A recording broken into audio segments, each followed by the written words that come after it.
She came with $14 and a borrowed suitcase. Nobody told her what she was walking into. She noticed things other people walked past. And what she found inside those ledger books pedo, nobody was supposed to find. He built it carefully, patiently.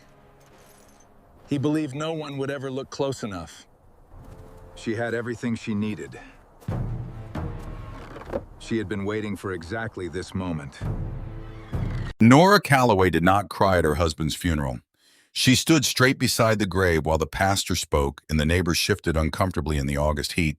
And the banker, the man who had driven Daniel into the ground with a loan recall, 6 months before the contract permitted, stood 3 rows back with his hat in his hands and his head bowed like he had any right to grieve alongside her. She watched him from across the cemetery. She made herself a promise so quiet it never reached her lips. She was done being the kind of woman who waited for someone else to fix things. Daniel Callaway had been a good man, patient and careful and honest in a way that Wyoming Territory did not particularly reward. He had borrowed money to expand their cattle operation the same year the drought came down hard across the flatlands. When the bank called in the debt early, there was nothing left to do but watch. Norah had gone to the county clerk. She had written letters. She had sat in a lawyer's office in Billings for 2 hours while a man 12 years younger than her explained very slowly, as though she might not follow, that the terms of the loan were complicated and that she might want to let her husband handle the appeal. Daniel had been in the ground for 3 weeks by then. She thanked the lawyer for his time. She walked out into the heat. She never went back. The farm sold for 1/3 of what it was worth. She kept Daniel's ledger books. Every account he had ever kept, every debt, every payment, every entry in his steady, careful handwriting. She kept them because numbers did not lie. People lied. Numbers, when you read them honestly, told you exactly what had happened and exactly who had done it. She had learned that sitting beside Daniel at the kitchen table on winter evenings, watching him work through the columns with his quiet, methodical patience. She had learned it again more painfully when she sat alone at that same table after he was gone and read through every entry and understood precisely how the bank had maneuvered and precisely what it had cost them and precisely who bore responsibility for it. The knowledge had not saved the farm, but it had saved something in her. The part that refused to stop looking at the numbers until the numbers told the truth. She found work as an account clerk in Billings for 2 years after that. Then the office closed. She took in bookkeeping for 3 merchants after that. One paid her promptly and thanked her for her precision. One shorted her twice and blamed her arithmetic both times, and she had corrected him both times with the documentation to prove it, and he had paid the second time with a look that told her she would not be invited back. One simply stopped answering the door. She was 29 years old, which was not old, and she knew that. But Wyoming Territory had a particular way of wearing a person into something older than their years. And by the time she saw the notice tacked outside the general store on a Thursday morning in June, she had $14 to her name and a suitcase that had belonged to her mother. Ironwood Ranch. Seeking experienced accountant. Wages negotiable. Room and board included. She took the job before she finished reading the notice. The wagon ride to Ironwood Ranch took most of a morning. The driver was a lean, sun-weathered man named Calhoun Dries, who did not talk much, which suited Norah fine. She sat beside him on the bench and watched the land change as they moved away from town. The flatlands opened into rolling hills with good grass, the kind of grass that meant reliable water somewhere below the surface. Daniel would have noticed that. He always noticed grass. First always said you could read the health of a piece of ground by what grew on it without being asked to. She noticed the fences. They ran clean and straight along both sides of the road, well maintained for a working ranch of this size. New posts where old ones had been replaced, wire pulled taut without sagging. That meant either someone cared deeply about this place or someone was afraid of what happened when things were allowed to fall apart. In her experience, those were 2 very different kinds of operation, and they ran very differently from the inside. Calhoun pulled the wagon up in front of the main house without ceremony and called out without climbing down from the seat. "Brought the accountant." A man came off the porch fast the way men came off porches when they had been waiting and wanted you to know it. He was not especially tall but wide through the chest, dressed expensively for a ranch setting, a silver watch chain catching the morning light as he moved. He had a face that was handsome in a deliberate way, the face of a man who had always known he was being observed and had learned over years to make that work in his favor. Norah Callaway. He extended his hand and his smile at the same moment. Preston Hale Ranch Manager. We exchanged letters. We did, Norah said. She shook his hand once businesslike and climbed down from the wagon without waiting to be helped. Something shifted in his expression. Just a flicker there and gone. He was not accustomed to women who did not wait. I'll show you the office, he said, recovering smoothly. The previous accountant left things in some disorder, I'm afraid. You'll have your work cut out for you. That's what you're paying me for, Norah said. The office was off the main house, a separate room that smelled of old paper and dust, and something faintly sour she could not immediately place. The desk was stacked. The filing was not any system she recognized. There were 3 different ledger books open to 3 different pages, none of which appeared to relate to the others. She stood in the doorway for a moment and looked at all of it. How long since the previous accountant left? She asked. 8 months, Preston said from behind her. 8 months. She looked at the stacks again. I'll need a week just to establish what I'm looking at. Of course, Preston said pleasantly. Take whatever time you need. I simply ask that any questions about ranch operations come through me first. Some of our workers are not business people, Miss Callaway. Ranch hands. I wouldn't want anyone to give you incorrect information and muddy the waters before you've had a chance to get your bearings. Norah turned and looked at him. He was smiling again, that wide, comfortable smile, the smile of a man who had just said something he considered very reasonable. I'll come to you with questions, she said. She did not say she would only come to him. He appeared to take it as agreement and left her to the paper. She worked through the afternoon and past supper. Calhoun Dries appeared at her door, at some point knocked twice on the doorframe, set a plate on the corner of the desk without being asked, and left without a word. She ate without looking up.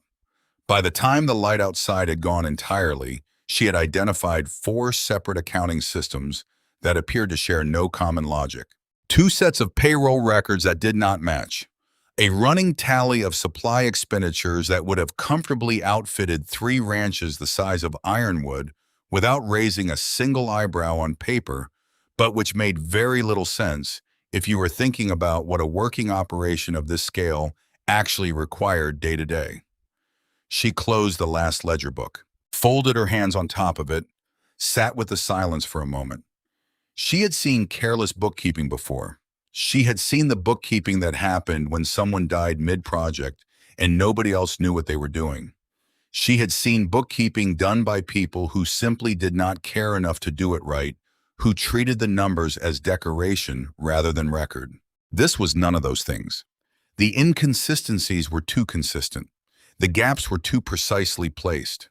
The overlaps between the 4 systems were exactly where overlaps would be useful to someone who needed the left hand not to know what the right hand was doing. She had been looking at accounts for long enough to know the difference between a mess and a maze. A mess happened. A maze was built. She picked up her pen. She started making notes. She was back at the desk by 6 the following morning. She did not go looking for the man at the fence. He found her. She was walking the property's north boundary before breakfast, the way she always walked a new property in the first days, because you understood numbers better when you understood what the numbers were meant to represent. You could read a supply ledger in an office all day and miss things that became obvious the moment you stood on the actual ground and looked at what was there. She had learned that from Daniel, who had always said that a man who only read his accounts from inside a building was reading half a story at best. She came around a stand of cottonwoods and nearly walked directly into a man crouching over a fence post that had snapped at the base. He looked up without startling. He was somewhere around 40 perhaps, a shade under sun-darkened and lean, with the kind of hands that came from years of actual physical work rather than years of telling other people to do it. He wore a plain canvas work shirt and boots that had been resoled at least twice. His hat was pushed back on his head in the way of a man who had forgotten it was there. He had a measuring quality about him. Not unfriendly, not guarded in any threatening way. Simply watchful, the way eyes got after a long time spent in open country, where reading the landscape was not a habit, but a necessity. "Morning," he said. "Morning," Norah said. She stepped around him to get a better look at the break. The post had gone soft from the inside rot that had worked its way up from the ground invisible until the moment it gave way. She crouched down and pressed 2 fingers against the wood just above the break line. "You'll need to dig that out about 2 feet deeper than it looks," she said. He glanced at the post, then back at her. "I was figuring 3. 3 is better. There's still moisture in the ground from the spring runoff. It'll come back for you if you don't get below it." He looked at her for a moment without speaking. Not the calculating way Preston looked at people, the way that was always running some kind of private assessment behind the surface pleasantness. This was something different. Something closer to genuine curiosity, the straightforward interest of a person who had just encountered something unexpected and was not bothering to pretend otherwise. "You're the new accountant," he said. "Norah Callaway," she said. She straightened up and brushed the dirt from her fingers. "Owen," he said. He didn't offer more than that, and she didn't push. "How many posts on this line are you replacing?" she asked. 4 I've found. Probably 2 more I haven't gotten to yet." Norah looked down the fence line, thinking about the supply ledger, the timber expenditures that ran so far beyond what a ranch of this size should require, that she had flagged the line twice already, and it was only her 2nd day. "Is all the fencing on the property maintained by the ranch?" she asked. "Or does any of it run along shared boundary lines with neighboring properties?" Owen set down his hammer. He looked at her with that same measured attention. "Most of it's ours," he said. "There's a shared line with the Alderman property on the eastern edge, about a 1/4 mile. Is there a written agreement covering maintenance on that section?" "There was 3 years back." "Is it current?" He was quiet for a moment. "I don't believe it's been renewed." Norah wrote something in the small notebook she kept in her coat pocket. "I'll need to find it or find out why it isn't there." Owen watched her write. "Preston handles agreements," he said. "Carefully." "Yes," Norah said. "He does." She put the notebook away and walked on. She felt his eyes on her back for a moment before she heard him pick up the hammer again and return to work. She came back past the same fence line 2 hours later on her way to breakfast. He had dug the rotted post out clean and was setting the new one, packing the earth in careful layers, the way you did when you wanted the work to hold for years rather than seasons. He did not look up when she passed, but as she moved by, he said without pausing his work, "The maintenance agreement you're looking for. If you can't find it in the office files, try the 3rd drawer on the left side of the storage cabinet in the equipment shed. There's a box of older documents that nobody has touched in a while." Norah stopped walking, turned. "Why would it be there?" she asked. "Because that's where older documents go when someone doesn't want them found easily," he said.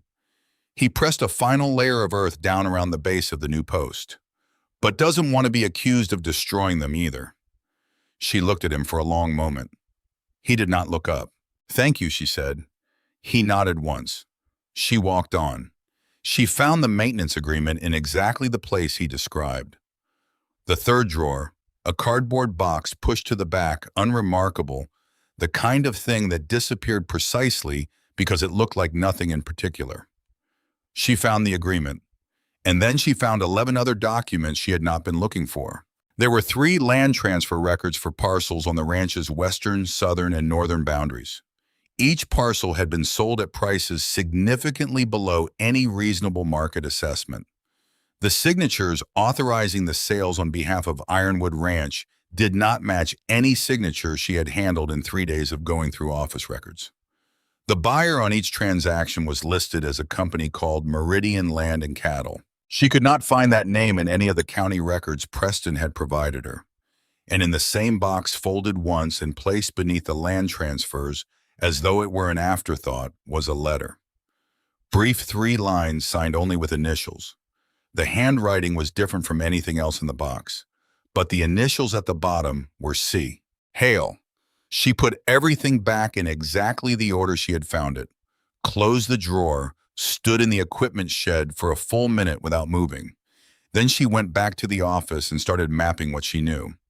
It took her 4 evenings to build a complete picture of what Preston Hale had been doing at Ironwood Ranch. She worked after supper when the main house had gone quiet, when the only sounds were the cooling of the building and the distant movement of horses settling for the night. She went through every ledger book, every invoice, every payroll record. She cross-referenced supply expenditures against the actual supply deliveries, checking the official records against the informal logs the ranch hands kept. Because ranch hands always kept their own tallies. She had learned that years ago. Their livelihood depended on knowing what actually came and went, regardless of what any piece of paper in a manager's office claimed. The pattern she found was elegant in its construction. That was the thing about sophisticated theft she had come to understand. Whoever built it had been patient and careful and had thought carefully about what an investigator would look for. No single transaction was large enough to draw immediate attention. The fraudulent invoices were written for services that might plausibly have occurred on a working ranch. The payroll discrepancies were small enough per worker per month that any individual man might have doubted his own memory before he doubted the written record. But compounded across 5 years, the numbers told a story that was not ambiguous at all. The signatures on the fraudulent vendor contracts were not Preston's. They belonged to a man named Roy Fitch. She found him in the older payroll records buried 4 years back. He had been a ranch hand at Ironwood until the spring of 1880 when he had been let go. The reason listed in the employment records in Preston's handwriting was theft. She sat with that for a long time. Then she went looking for anyone who had been at Ironwood Ranch long enough to remember Roy Fitch. She found Calhoun Dries at the end of the second day, not by approaching him directly, but by being where he was likely to be and letting him come to her. She had learned that too. Some conversations happen better when they arrive naturally than when you went after them. He found her checking the supply logs against the equipment shed inventory, a task that was completely legitimate and completely unremarkable. And he said nothing for several minutes, just worked nearby in the quiet way he did everything. Then, without looking up from what he was doing, he said, "You're asking about Roy Fitch." Norah looked at him. "Word travels on a working ranch," Calhoun said. He was still not looking at her. "You've been pulling the old payroll files." She waited. "Roy was a good hand," Calhoun said. "One of the better ones. He noticed the supply orders were running high. Said so out loud, which was his mistake, I suppose. Said the quantities didn't match what we were actually using." He paused. Preston let him go inside of 2 weeks. Told the owner Roy had been stealing. Was he? Calhoun set down what he was holding. Looked at her directly for the first time in the conversation. "No," he said. He was not. "Where is he now?" "Colorado, far as I know. He left without making a fuss. Maybe figured nobody would believe him over a ranch manager with good references. Maybe he was right at the time." He looked at her steadily. "Things change," he said. "People change what they're willing to say when the right circumstances come along." Norah closed her inventory notebook. She looked at Calhoun Dries, this lean, quiet man who had driven her out from town without asking a single question, who had brought food to her door without being asked, who had just told her something significant without being asked either. "Thank you," she said. He shrugged once the way a man did when he had done something that mattered and did not need it to be made large. Then he went back to his work, and she went back to hers. She was sitting with the completed picture on the 4th evening, all of it laid out in her notebook in her precise handwriting, when she heard a quiet knock on the doorframe. She looked up. Owen stood there with 2 cups of coffee. "Calhoun said you haven't come to supper in 3 nights. He set 1 cup carefully on the edge of the desk, well away from her papers. "He's concerned." Calhoun said that Owen admitted he had not said exactly that. "I'm inferring," he said. Calhoun said nothing. His version of concerned is louder. Despite the weight of everything she was holding, all the careful fear she was keeping organized and contained so that she could keep working through it. Norah almost smiled. "Thank you for the coffee," she said. He did not leave. He sat on the windowsill with his own cup, and looked at the stacked papers without prying, without asking questions, in the particular way of a man who understood the difference between being present and being intrusive. "You found something," he said. Not a question. She looked at him. "You're observant.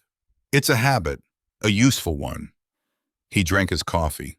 "Are you going to tell me what it is?" She studied him. This man she had spoken to perhaps 5 times, who repaired fences and appeared at door frames with coffee, and had directed her toward hidden documents without explaining how he knew they were there. She had spent 2 years making careful assessments of people by necessity. She had learned to read the space between what someone said and what they meant. This man said very little, but everything he said was exactly what he meant, placed with the precision of someone who had thought about the weight of words.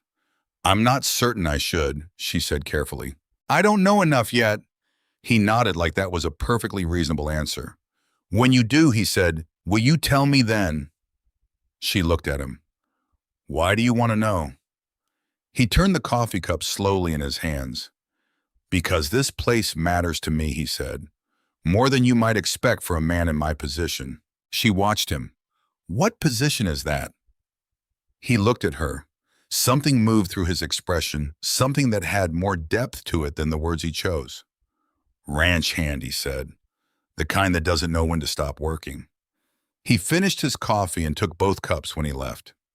She sat for a long time after he was gone. She had been afraid for 4 days, a tight managed fear, the kind that did not stop you from working, but lived just behind your sternum and reminded you every few hours what you were carrying and what it would cost if you miscalculated. She had known this fear before. It had a familiar shape. What was different was the way it shifted just slightly when he was in the room. She was not less afraid. She was less alone in it. Those were not the same thing, but the difference between them was not nothing. She went back to her numbers. She had what she needed by the end of that week. She had not yet decided what to do with it. Preston came to the office on Friday morning, as he did every Friday, to review the week's progress. He was dressed well, as always, at ease in his manner, and he stood across the desk from her, asking the standard questions in the pleasant voice of a man who had never once had reason to feel uncertain about his position. She answered with the standard answers. All the while she watched him the way she had watched the banker at Daniel's funeral, with a cold, clear understanding of exactly what she was looking at. "How are you finding the older records?" he asked casually. "Complicated," she said. "But I'm making progress. If you run into trouble, just come to me. Some of the filing from a few years back can be inconsistent. The man before you wasn't exactly organized." "I've noticed," Norah said. He smiled at her, that wide, comfortable smile.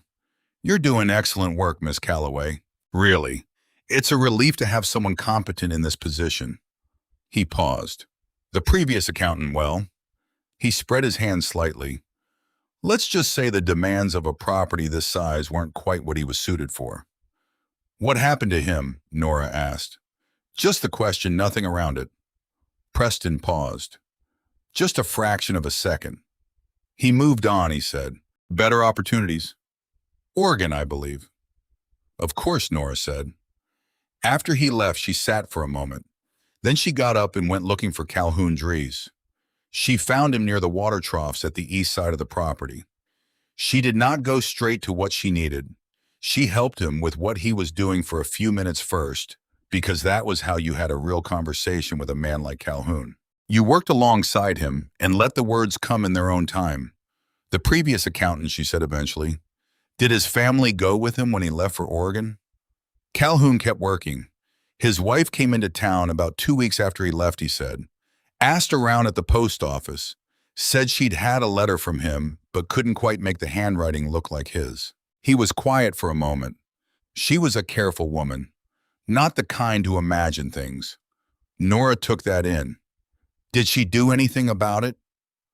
"What was there to do?" Calhoun said. "It was a letter. It said he was fine." She went home. He set down what he was holding and looked out across the property. "The things you can prove and the things you know aren't always the same list," he said. "That's a hard thing to sit with."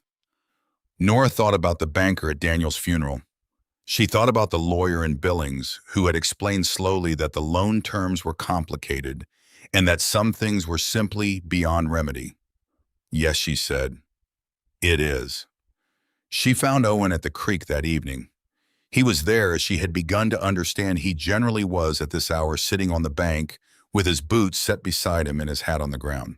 The place where he went to be still at the end of a working day. She sat down beside him without asking permission. He did not seem surprised. For a while, neither of them spoke. The creek ran low in the summer heat, but it still moved, catching the last of the evening light in small shifting flashes. I need to tell you something, she said finally. All right, he said.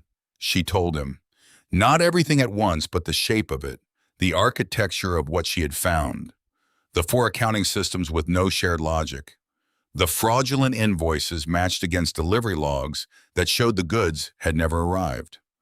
The payroll discrepancies small enough per month to escape casual notice, devastating when you track them across 5 years and 14 names. The land transfer records in the 3rd drawer, the ones he had directed her to find. The company name on the buyer line, Meridian Land and Cattle. The letter signed C. Hale. She told him about Roy Fitch. Owen did not move while she spoke. She watched his face the way she watched everything carefully. He was still in the way of someone receiving confirmation of something they had already suspected. Not surprise.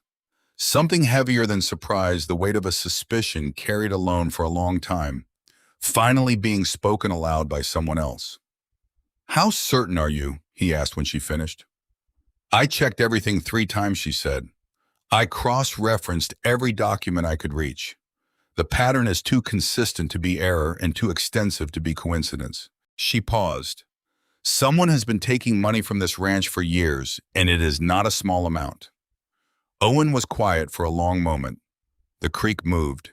Somewhere in the cottonwoods, a bird called once and went silent. The land transfers, he said. Meridian Land and Cattle.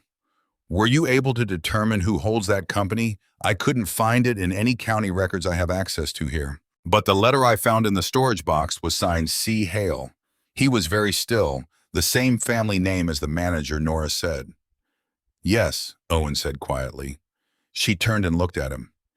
You know something about this that you haven't said. He looked at the water. Yes, he said. Why haven't you done anything with it? Because knowing something and being able to prove it are different things, he said. And because I had reasons to approach this carefully. He paused. I still do. What reasons? He was quiet for a moment. Not tonight, he said. Tell me what you still need to finish this. Tell me what proof is still missing. She wanted to push. She had always been a woman who pushed when the moment called for it. But something in how he said it, not evasion, not deflection, but the careful honesty of a person who was choosing the right moment for the right words, made her hold back. The original vendor contracts, she said, the ones with Roy Fitch's name on them. I found copies and cross-references, but I need the originals to prove the scheme conclusively. I also need to verify whether those land transfers were formally recorded in the county registry or whether someone created internal paperwork and hoped no one would ever check against the official record. Owen listened without interrupting. When she finished, he was quiet for a moment. The contracts are in a lockbox in Preston's private quarters, he said.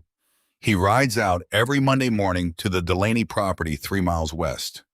He's been gone a minimum of 2 hours each Monday for the past 8 months. Norah looked at him. That's very specific knowledge for a ranch hand. He met her eyes. It is, he said. He did not explain it. She noted that. She filed it precisely where it belonged. If I find the originals, she said slowly, and I verify the county records on the land transfers, what then Preston has relationships with the county clerk.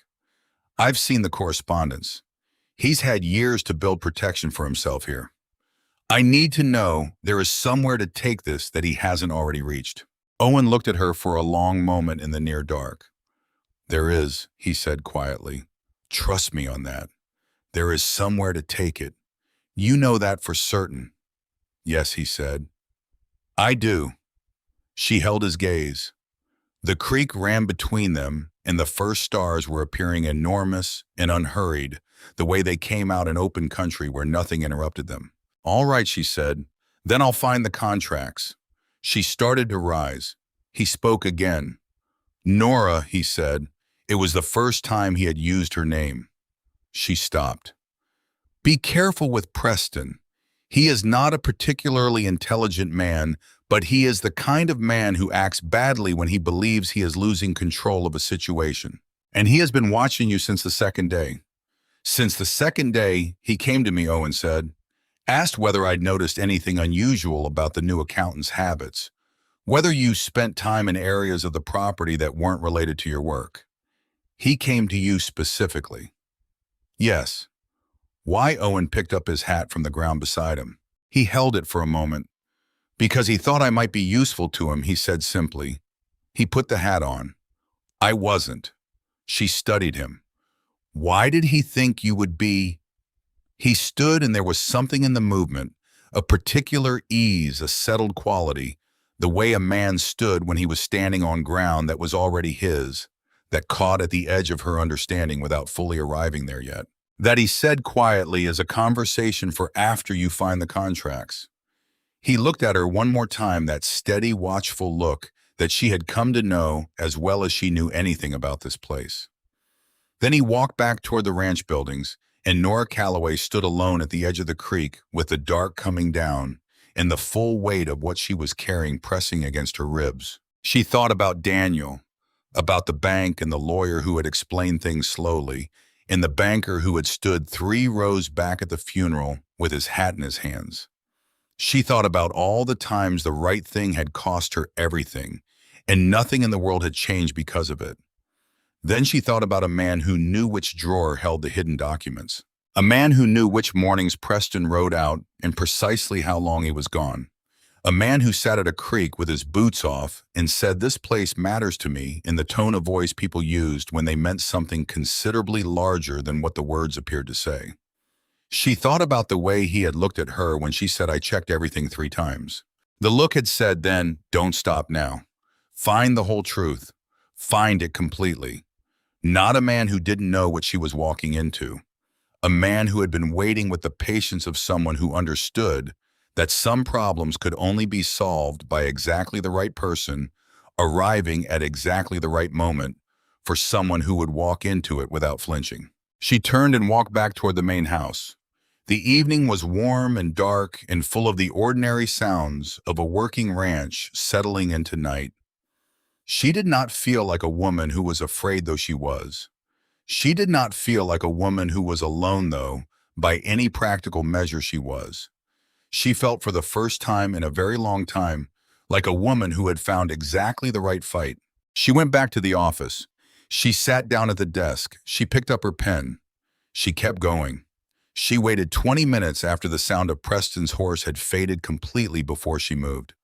She had learned in the 2 years since Daniel died that the most dangerous thing a woman in a difficult position could do was look like she was afraid. Fear made people watch you. Stillness made people overlook you. So she walked from the office to the main house at her normal pace, with her notebook under her arm, the way she carried it every morning when she did her property rounds, and she nodded to Pete when he crossed the yard near the barn, and she did not hurry. Preston's quarters were at the back of the main house off the kitchen corridor. The door was unlocked. She had expected that. Men like Preston did not lock interior doors. They relied on the assumption that no one would dare. She was inside in under 10 seconds. The room was neat in the way of a man who had opinions about appearances. Everything in its place, everything suggesting order and control. She did not spend time on what was obvious. She went straight to the shelving along the lower wall, crouched down, moved aside a folded wool blanket, and found the tin box pushed to the back exactly where a man would put something he wanted accessible but not visible. The lock was simple. Owen had left the ranch key ring on the corner of her desk that morning without a word, without a note, without any acknowledgement at all. Simply set it there and walked away. The third key she tried fit. Inside were 11 contracts. She did not take them.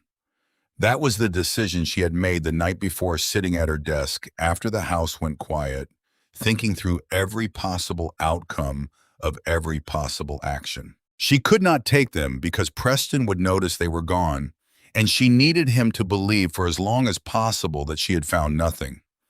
She had brought paper and a pen in her coat pocket. She sat on the floor of Preston Hale's quarters on a Monday morning in July, and she copied every relevant detail from every contract by hand. Vendor names, dates, dollar amounts. The signature on each one, Roy Fitch written in the same hand across all 11 documents, a handwriting that did not match anything else she had found in the office files. She was back in the office with the box relocked and the keyring returned to its hook before the dust of Preston's horse appeared at the far end of the drive. She sat very still at her desk while her hands shook for approximately 30 seconds. She allowed it. Then she opened her notebook and began checking her copied details against everything she already had. Every fraudulent invoice in the ledger books had a corresponding contract in that box. Every single one. The amounts matched. The vendor names matched. 11 contracts generating 12 separate payment authorizations across the 5-year period, one contract carrying 2 draws against it. All of them authorizing payments to companies that did not exist for services that had never been rendered, all of them bearing Roy Fitch's signature in the same careful handwriting. She put her pen down. She sat with that for a long moment. Someone had signed Roy Fitch's name to 11 fraudulent vendor contracts across a span of 5 years. Roy Fitch had been gone from Ironwood Ranch since the spring of 1880. He was in Colorado and could not contradict anything. Preston had chosen the name deliberately. He had chosen it because Roy Fitch had already been dismissed under a cloud of suspicion, because Roy Fitch had no reason to maintain contact with anyone at the ranch, and because Roy Fitch, if anyone ever went looking, would appear to be a man with both motive and opportunity to have done exactly what these documents suggested he had done. She thought about Roy Fitch noticing the supply orders were wrong. She thought about what that noticing had cost him. She picked up her pen and kept working. She found Edmund Greer watching her that afternoon. She had noticed him before the way she noticed everyone cataloged and filed. A quiet man somewhere in his mid-40s who worked in a corner of the main house doing administrative tasks, who moved through rooms as though he were trying not to displace any air. Spectacles, a slight forward curve to his shoulders, the posture of a man who had spent years trying to be smaller than he was. He was watching her from the doorway of the supply room when she came through the corridor, and when she met his eyes, he looked away immediately, the sharp, guilty look of a man who had been caught doing something he had not fully decided whether he intended. She filed that too. She did not approach him, not yet. She went to the creek that evening and Owen was already there. She had brought her copied notes and she handed them to him without preamble. He read them standing up. She watched his face in the way she had learned to watch it, looking for the things he did not say out loud. When he reached the section about Roy Fitch's signature, he stopped. Read it again. All 11, she said, the same hand on every one. He looked up at her. He didn't write those himself. No, Norah said. The handwriting doesn't match anything I can attribute to Preston in the office records. Someone else wrote Roy Fitch's name on those contracts. Someone who does what Preston tells them without asking questions. She watched Owen's expression. He knew something. He was deciding how much of it to say. Edmund Greer, Owen said quietly. She looked at him. You know. He keeps to himself, Owen said. Came with Preston when Preston took over management. Does administrative work. Has never in 3 years contradicted Preston on anything. Has he ever left? Gone anywhere without Preston? Owen thought about it. Not that I've seen. Norah folded the copied notes and put them back in her pocket. I need to verify the land transfers against the official county registry. The paperwork I found in the storage box shows 3 separate transfers to Meridian Land and Cattle, but internal ranch documents and county records are different things. Preston could have created the internal paperwork without the transfers ever being formally recorded. Owen nodded. My lawyer in Billings has a contact in Cheyenne who can check the Wyoming Business Registry at the same time. I'll send word. She looked at him carefully. Before I ask how you have a lawyer in Billings, I want to ask something else first. He waited. The letter I found with the land transfer records, she said. Signed C. Hale. That's not Preston's first initial. No, Owen said. It isn't. C. Hale, she said. Preston Hale. The same family name. His older brother Owen said. Clifton Hale. He held her eyes. I believe Clifton incorporated Meridian Land and Cattle before Preston ever applied to manage this ranch. I believe that's the sequence of it, but I haven't been able to prove the connection from where I'm standing. She was very still. They planned this before Preston was ever hired. That's what I believe Owen said. Yes, she thought about that. The patience of it. The years of it. Someone setting up a company in one territory, then sending a brother with good references in a smooth manner to get himself installed as manager of a working ranch, and then systematically transferring the ranch's assets to that company over years. Quietly, a piece at a time, small enough that no single transaction would trigger alarm. How long have you suspected, she asked. He looked at the water. Long enough, he said. Too long, maybe. She wanted to push further to ask the questions that were still sitting unanswered beneath everything he said, but she heard something in his voice that stopped her. Not evasion.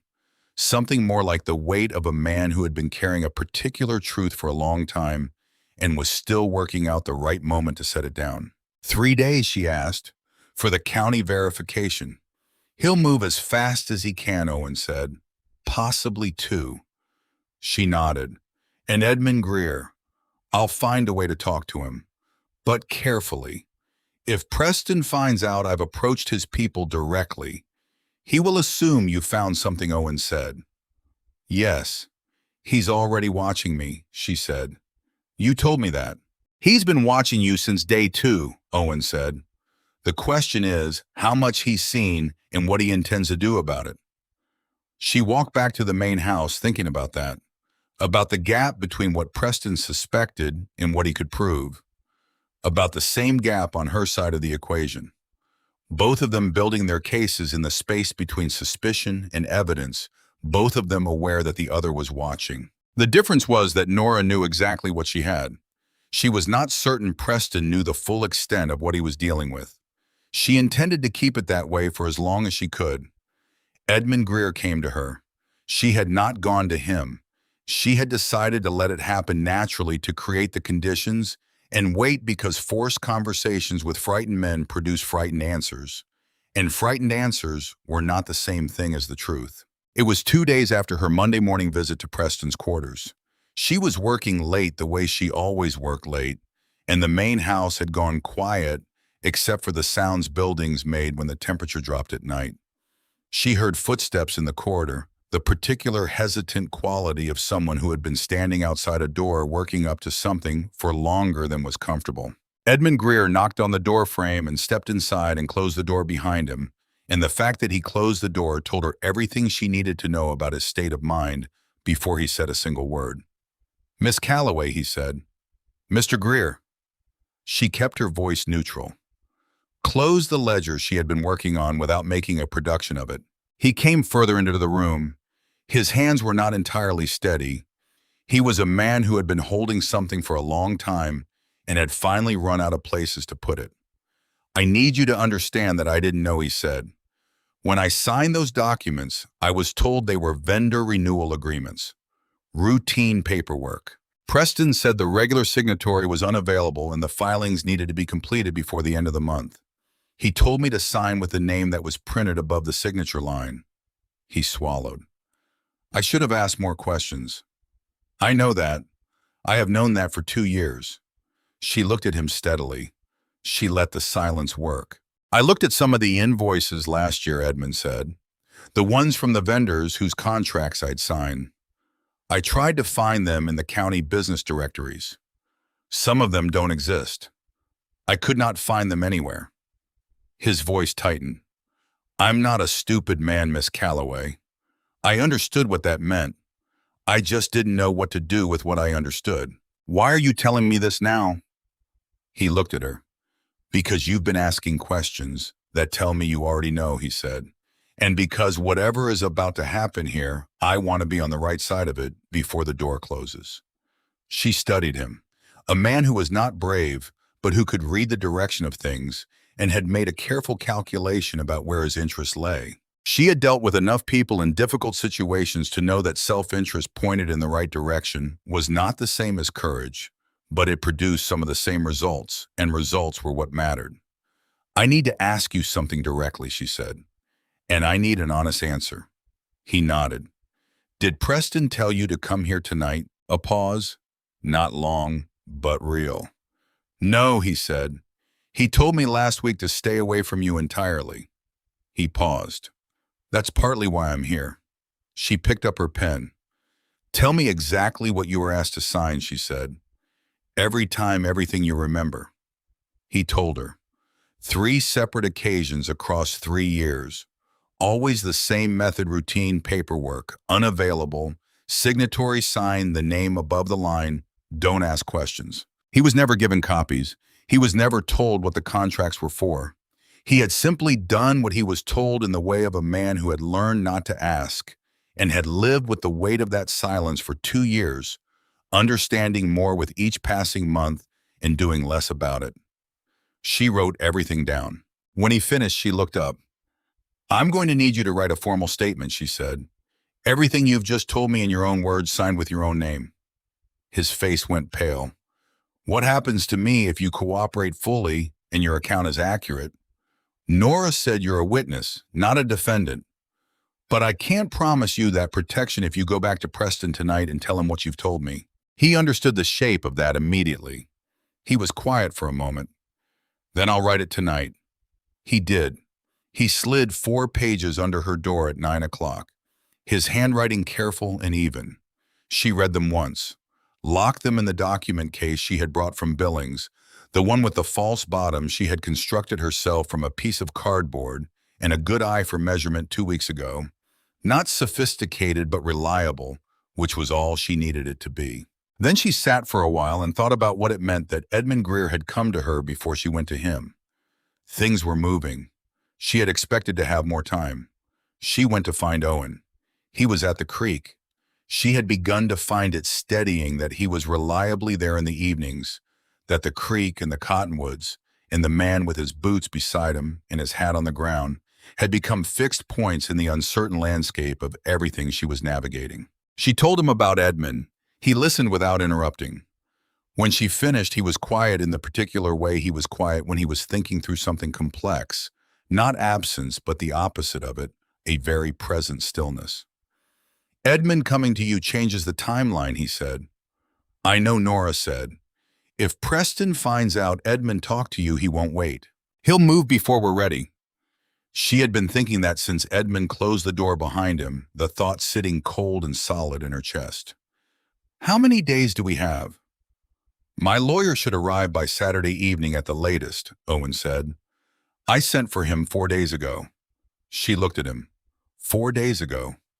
I sent for him the day Edmund started flinching every time Preston walked into a room, Owen said. A man who is usually invisible becomes very readable when he starts being afraid of something specific. He paused. I thought we might need Marcus sooner than planned. It appears I was right. She sat down on the bank beside him. Marcus Webb, she said. You're a lawyer in Billings. Yes. He looked at her. I know, he said. I should have told you earlier that I'd already sent for him. It would have been useful information, she said. Yes, he said simply. It would have. She looked at the water. The county registry verification, she said. If Marcus is already coming, can he bring it with him? He sent word to Cheyenne 3 days ago, Owen said. His contact confirmed this morning. Clifton Hale is listed as the sole principal of Meridian Land and Cattle registered in Wyoming Territory in November of 1878. November of 1878, Norah said slowly. Preston submitted his application to manage Ironwood Ranch in January of 1879, Owen said. He was hired in March of the same year. 4 months, she said. Clifton set up the company 4 months before Preston was even hired here. Owen looked at her steadily. They didn't come here looking for an opportunity, he said. They came here with a plan already built. The air between them was very still. The creek moved. The stars were coming out one at a time, the way they did in open country, enormous and unhurried, undiminished by any competing light.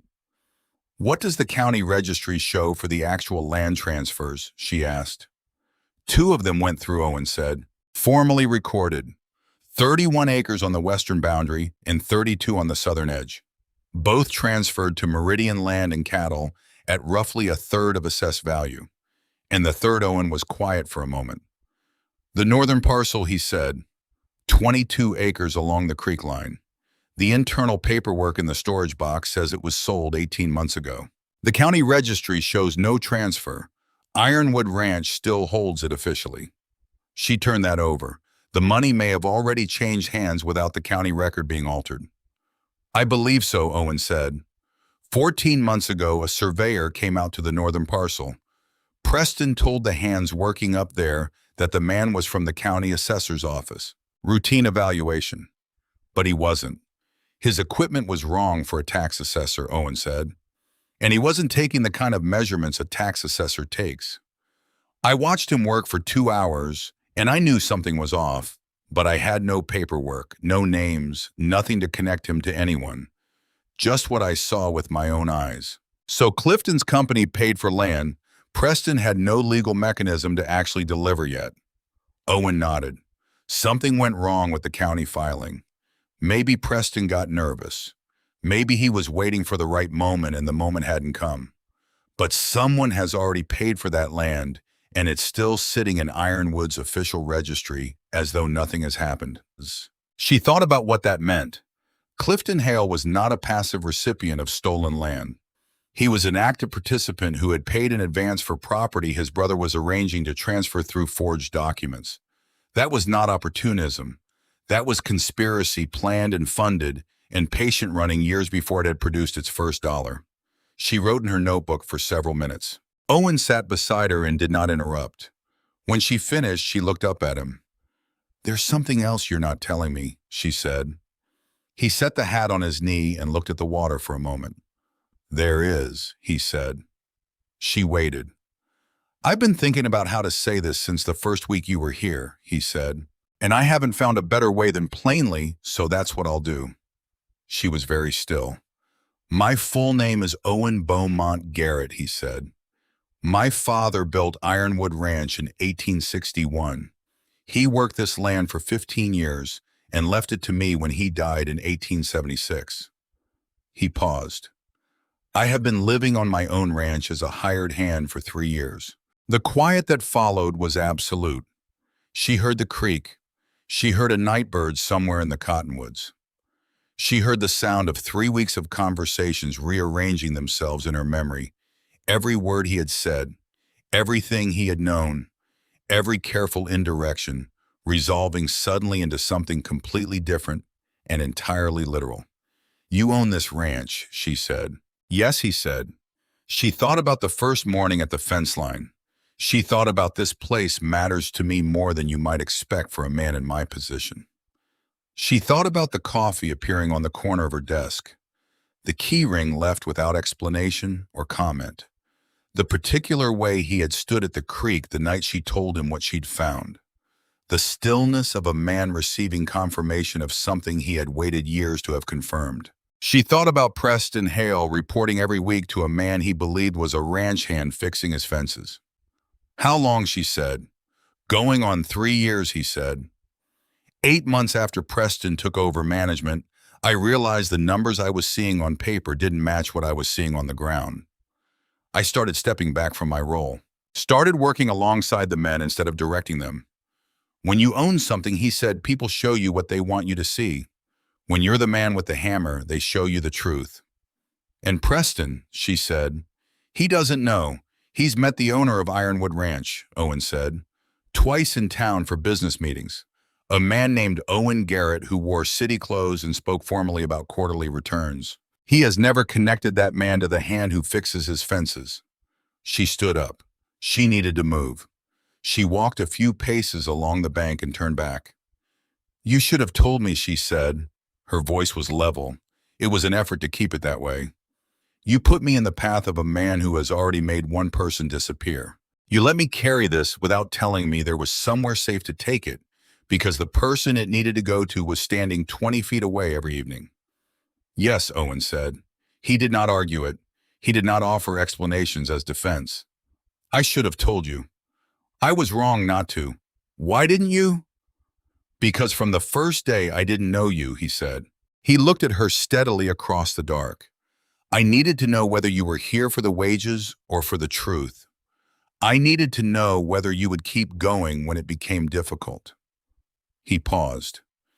And I needed to know whether what I believed I was seeing in you from the beginning was real, or whether I was seeing it because I had been out here alone for 3 years and wanted it to be there. She stood in the near dark and looked at this man, this patient, quiet, extraordinary man who had spent 3 years on his own land, pretending to be invisible, waiting for someone who would see clearly enough and be stubborn enough and refuse consistently enough to look away. She let herself feel the anger. It was real and it was fair, and he had not tried to talk her out of it. I'm still angry, she said. I know, he said. You have every right to be. She looked at the water for a moment. Does this change what we do next? No, he said, except that now you know there is somewhere to take this that Preston hasn't reached, because the person he answers to is me. She let that sit. He can be summoned without warning. You can call a formal meeting, bring in the lawyers and the county officials, and he'll walk in thinking it's routine. He's due to present his quarterly management report in 9 days, Owen said. I've already written to Marcus. He's coming Saturday. She looked at him. You were planning this. I was hoping, he said. There's a difference. I was hoping someone would come along who could build the case I couldn't build myself. I didn't have your training. I didn't have your eye for the numbers. He held her eyes in the dark. I didn't expect to find myself awake at 2 a.m. thinking about whether you were safe. The words landed in the silence between them. She was not a woman who was easily moved by words. She had heard enough words in the last 2 years, words from lawyers and bankers and county clerks, words that meant something different than they appeared to and cost her considerably more than they were worth. She had learned to weigh them carefully before she gave them any purchase. These she weighed. Tell me what you still need, Owen said. Tell me what's missing. She told him. He listened without interrupting, and when she was done, he nodded slowly. Marcus will have the Wyoming confirmation with him when he arrives, he said. And I'll send word tonight about Saturday. We won't wait 9 days. She started to go. One more thing, he said. She stopped. The handwriting on those contracts, he said. Roy Fitch's name. You said it doesn't match anything in the office files you can attribute. Have you looked at the wagon maintenance logs, the handwritten ones from the past 2 years? Second cabinet, middle shelf. She understood immediately. Edmund didn't write those himself. Preston has him fill out routine documents, Owen said. Things that require a signature, but that nobody looks at twice. If the handwriting matches what you found on those contracts. She was already turning back toward the office. She had the wagon logs spread across her desk within the hour beside her copied notes from the vendor contracts.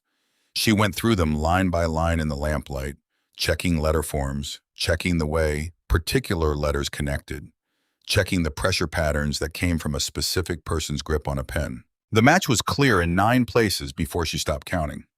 Edmund Greer had written Roy Fitch's name on every one of those contracts. Whether he had known what he was writing it on was a question she had already answered.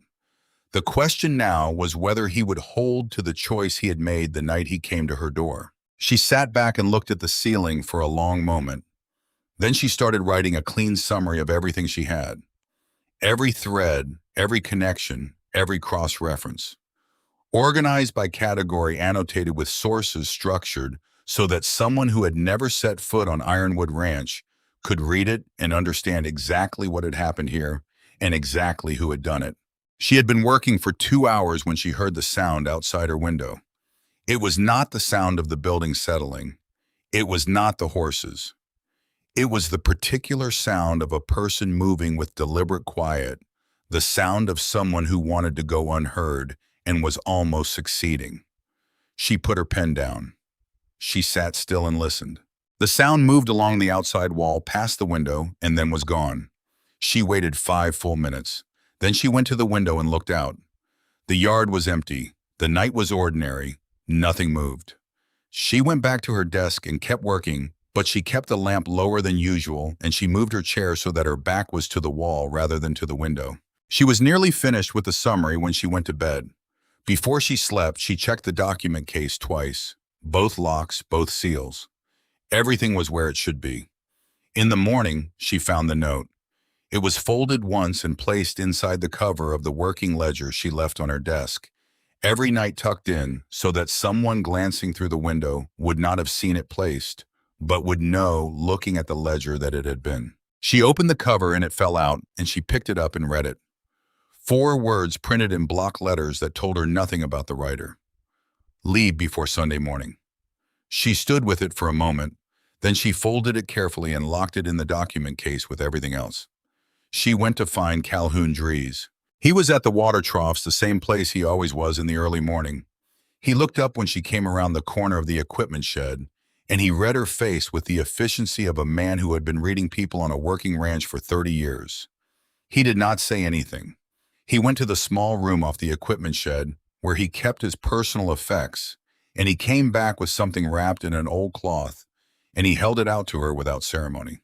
It was a short-barreled revolver, clean and functional. A practical thing, the kind a person kept not for display but for use. She looked at it. Then she looked at him. "You've been here 19 years, she said. Calhoun said nothing. "You've watched this happen," she said. "All of it." He was quiet for a moment. "I watched things that didn't add up," he said. "I watched a good man get pushed out for asking the wrong question. I watched the accounts not match what I knew the ranch was actually doing." He met her eyes. "I kept a log. Every day, 7 years. Every man, every task, everything that came in and went out." He paused. "I kept figuring that if I held on long enough, the right person would come along who could use it." She took the revolver. It was heavier than she expected, and she was glad of the weight. "Thank you," she said. He shrugged once. "Pay the men what they're owed," he said. "That'll be thanks enough." She put the revolver in her coat pocket and walked back to the office. She sat down. She thought about Preston, who now knew she had found something and had moved from warning her with words to warning her with notes and sounds outside windows in the night. She thought about Sunday, 3 days. She thought about Marcus Webb arriving Saturday evening. She thought about 14 men who had been shorted wages for 5 years, and a northern parcel of land still sitting in the official registry, and a man named Owen Garrett who had been waiting 3 years for exactly this moment. She picked up her pen. She was running out of time and she knew it, and the only answer to running out of time was to work faster without working sloppier, and she had spent 2 years learning exactly how to do that. She kept going. Edmund did not come to breakfast the following morning. Norah noticed immediately. Edmund's habits were as fixed as anyone's on the ranch, and one of them was taking his breakfast in the small room off the kitchen corridor at 7 o'clock without exception. His absence meant something. By midday, Calhoun told her quietly, while they were both crossing the yard toward the equipment shed, that Edmund had been in Preston's office for the better part of an hour that morning. She went to find him in the late afternoon. She located him in the equipment room at the far end of the main barn, sitting alone on an upturned crate, with his hands on his knees and the expression of a man who had spent the day in a conversation he hadn't finished having with himself. He looked up when she came in. His face said everything before he opened his mouth. "Preston knows I talked to you," he said. She sat down on a hay bale across from him. She did not ask what Edmund had told Preston because the answer was in how he was sitting. He hadn't told Preston anything yet. That was why he was still here, still undecided, still in the equipment room, instead of in Preston's office finishing what he'd started. "What did Preston say to you?" she asked. He was quiet for a moment. Said there had been some confusion in the records. Said it might be best for everyone if certain things stayed where they were. He paused. "He mentioned my brother in Cheyenne. Said he hoped the business was doing well." Edmund's jaw worked. "My brother has nothing to do with any of this." Norah looked at him steadily. "No," she said. "He doesn't. Edmund stared at the floor. "I could give this back to you," he said. The statement. "Say I made a mistake. Say I was confused about what I signed." "You could," Norah said. He looked up at her. She did not press. She did not argue. She simply waited. "He made the wrong choice," once Edmund said finally. He wasn't talking about the contracts. "I'm not going to make it twice." He reached into his coat and set the 4 pages on the hay bale beside her, smoothed them once with his hand as though to make sure they were real. Then he looked at her with the expression of a man who has put something down and is surprised to find his hands lighter. "I'll be wherever you need me to be," he said. "Saturday morning," she said. "Main meeting room, 8:30. He nodded. He got up and left without another word. She sat in the equipment room for a moment after he was gone, listening to the ordinary sounds of the ranch going on around her. And then she put the statement back in her coat pocket and walked out into the afternoon light. That evening, she found Owen at the creek and told him what had happened. He listened, and when she finished, he was quiet for a moment. "Edmund held," he said. "Edmund held," she said. He nodded once. The particular nod of a man who had been hoping for something and had just learned it had come through. "Then Marcus arrives tomorrow evening." She looked at the water. "Saturday morning, then." "Saturday morning," Owen said. He was quiet again for a moment. "Then, without looking at her, Preston will try something before then. He knows the window is closing. He can feel it the way a man feels weather coming." "I know," Norah said. "If he comes to you tonight, I know," she said again. He looked at her then, and there was something in his expression that was not his usual careful stillness. Something more immediate than that. "I sent word to Sheriff Hardin this afternoon," he said. "He and his deputy will be here by 8 Saturday morning. Everett Bain, the circuit judge's clerk, is coming with them." She looked at him. "You sent word to the sheriff before you knew Edmund would hold." He held her gaze. "I sent word to the sheriff because I wasn't willing to let you spend another night in that office alone with what you were carrying and without more protection than a revolver you've had for 3 days." She sat with that. She was not a woman who was accustomed to being protected.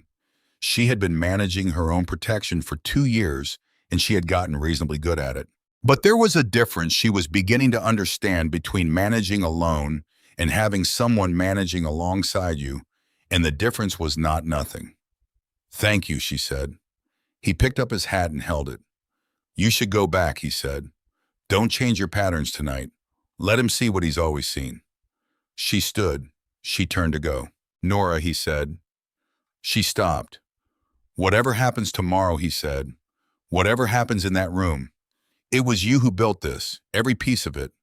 I want you to know I understand that." She looked at him for a moment. She did not say anything. She turned and walked back toward the ranch buildings, and behind her, she heard him settle back against the bank with the quiet of a man who had said what he needed to say and could wait for the rest. Preston came to her office that night. She had expected something. She had not known exactly what shape it would take. She had kept her lamp at its usual height and sat at her desk doing entirely routine work, the kind of visible, ordinary labor that said nothing was wrong, and she had waited. He came at 9 o'clock. He did not knock. He opened the door and came in, and he was not carrying the wide, comfortable smile this time. He was carrying a stack of papers. He set them on her desk. She looked at them without touching them. They were pages from her working ledger, or they appeared to be, but the figures on them had been altered in several places. Not subtly. Changed enough to be visible under examination, enough to look like significant errors or deliberate falsification. She understood what she was looking at. She understood it completely. "I've been reviewing the reconciliation work," Preston said. His voice had the quality of something rehearsed. "There are discrepancies I think we need to discuss. These aren't my figures," she said. "They're your pages," he said, "from your ledger." "They've been altered," she said. "That's a serious accusation, Miss Callaway." She looked up from the papers and met his eyes directly. What she saw there under the rehearsed tone and the composed surface was the calculation of a man who had made a decision and was now executing it. He was framing a story, right here standing across her desk, an accountant who made significant errors, an accountant who panicked and began making accusations, an accountant who needed to be removed from her position before she could do any more damage. It was the same story he had built around Roy Fitch 4 years ago, the same story he had likely built around the previous bookkeeper whose wife had received a letter she didn't recognize. "I see," she said. "I think it would be best," Preston said, his voice entirely reasonable, "if you step back from the account work temporarily while I review what's been filed. For your own protection. This way, if there are questions about the records, no one can suggest you continued handling them after discrepancies were identified." She looked at the altered pages on her desk. She looked at Preston Hale standing across from her with his rehearsed story and his careful composure. She thought about Daniel. She thought about the farm. She thought about the lawyer who had explained things slowly. She thought about Roy Fitch in Colorado carrying the weight of an accusation that had never been answered. She thought about 14 men whose names she knew, whose wages she had tracked to the dollar, whose years of honest work on this land had been systematically stolen while they trusted the records kept on their behalf. She stood up. "Mr. Hale," she said. Her voice was entirely level. "I appreciate your concern. I'll review the pages you've shown me and have a response for you tomorrow morning." He had not expected that. He had expected either immediate capitulation or an angry reaction he could document as instability. She had given him neither. "I think it would be better if we resolved this tonight," he said. "Tomorrow morning," she said. "I'm certain by then we'll have a clearer picture of everything." He looked at her for a long moment. The calculation was fully visible now, stripped of any pretense of pleasantness. He was deciding something. "All right," he said finally. "Tomorrow morning." He picked up the altered pages and left. She stood at her desk for 30 seconds after his footsteps faded. Then she moved. She went straight to the document case, took out the complete summary Edmunds statement, the county recorder's letter, the copied contracts, the payroll cross-references, everything. She divided it into 2 identical sets. One set went back in the document case. The second set she wrapped carefully in the oilcloth she had bought in town 4 days ago during the errand she had made specifically to be ready for exactly this kind of night. She walked to the creek in the near dark. She found the largest cottonwood on the bank, the one with roots that spread wide into the ground, and she knelt at its base with the small folding spade she had also bought that afternoon. She dug 18 inches down. She placed the wrapped package in the hole and covered it carefully and smoothed the surface. She set 3 flat stones in a straight line over the spot. She stood up, she dusted her hands, then she turned and walked back. Owen was sitting on the equipment shed steps when she passed. He had seen her go out. He had seen her come back. He did not ask what she had done. "He came to my office tonight," she said. He looked at her steadily. He brought altered pages. "He's building the story he plans to use in the morning." Owen was quiet for a moment. "Marcus arrives in 4 hours. I need him here by 7, Norah said. "He'll be here by 7, Owen said. She nodded. She started to walk past him. He stood, and they were standing very close together in the dark, closer than they usually stood, and she could feel the weight of everything that was coming the morning, in the meeting, and the moment when Preston Hale would walk into a room expecting to be the most powerful person in it. "Are you all right?" Owen asked. She thought about that question, really considered it. "Ask me again tomorrow afternoon," she said. He looked at her for a moment. "I will," he said. She went inside. She did not sleep. She had not expected to. She sat at her desk through the long hours after midnight with the document case open in front of her and went through everything one final time. Every page, every figure, every cross-reference and notation and documented discrepancy, reading it the way she had learned to read Daniel's ledgers after he was gone, not looking for what she hoped to find, but for what was actually there. By the time the sky outside began to lighten toward gray, she had the entire case so thoroughly committed to memory that Preston Hale could burn every piece of paper she owned and she could reconstruct it from nothing. Every vendor name, every fraudulent invoice amount, Every month of shorted wages for every one of 14 men, every date on every land transfer record, the November 1878 registration of Meridian land and cattle in Wyoming Territory, the name Clifton Hale on the line that said principal owner. She closed the document case, both locks, both seals intact. She stood up, intact. Smoothed her skirt, straightened her collar, looked at the closed office door.